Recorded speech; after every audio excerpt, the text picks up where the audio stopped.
Now, even though we've rotated this swirl around to 90 degrees, it's still actually back to front. We want to flip it over here so that this item is essentially coming off the tail of the A there, and the rest of it will curl around and come underneath and form our finished emblem. So we need to perform a flip function. If we go to the transform panel on the left-hand side, you can see that on the flyout menu here, we do have access to flip horizontal and flip vertical. If you are going to apply one of those, do bear in mind the anchor point that you currently have selected over here. It's important. I mean, it's not really going to mess anything up, but if you have got this roughly positioned and you're trying to simply flip it around its center point, you do need to make sure that you choose the center point there before you apply it. Now, naturally, there is also a tool to do this, which is a little bit more interactive because, once more, we can choose a different anchor point. So I'll close that down, come over to the rotate tool, click and hold on it, and you'll see that the reflect tool is also available. And if you wanted to, you could apply the tear off function there and just pull this out so you have access to both of them. So if we select reflect, it's the same as we had with the rotation tool. We get an anchor point by default, which is in the center. If we hold down our option key or alt key on the PC, we can position this cursor wherever we need and click to bring up the dialog box that will allow us to choose which axis we're reflecting on. Now, this is a nice new feature as well. Very simple. The smallest things amuse me. We now have graphics that show us the axis across which we're going to reflect. So it used to just say horizontal and vertical. Didn't really mean much, but at least now you can get a visual sense of what's happening. So what we want to do is a vertical, and we can see it underneath as long as you have preview turned on, is reflecting to exactly the right position. So that's all we need to do there.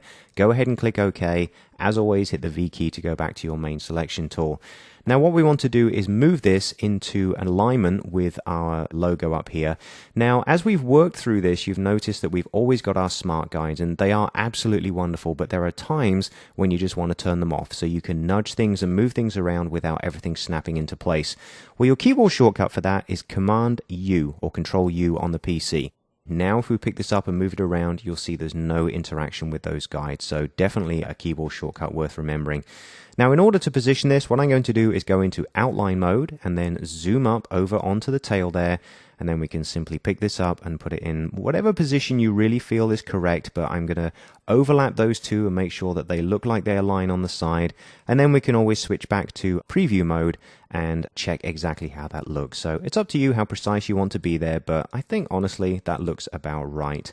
Now, to be safe, what we should do is then select both of these items together, because remember they are separate graphics, and we'll do Command G or Control G on the PC to group these together. So that's now one graphic item. Remember, if you want to go in and edit, you can always go into isolation mode. All right. So now let's copy this into memory, and we'll switch back over to our print campaign document.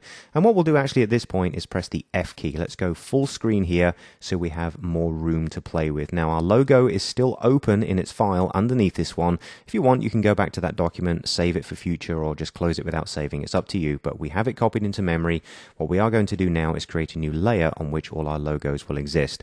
So over in the layers panel, we can even expand this down because we're starting to build up quite a collection of layers here.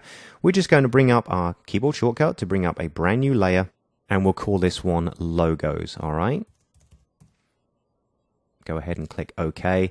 And really the logo should probably appear on top of everything. So let's take this layer and drag it all the way up to the top of the layers panel. Okay, so this is essentially changing our stacking order. This is like bring to front, but so much better. It takes it all the way to the front of all the elements in our document. Okay, deselect anything that you've got highlighted. Let's click on our logos layer and then simply paste in the logo that we just copied.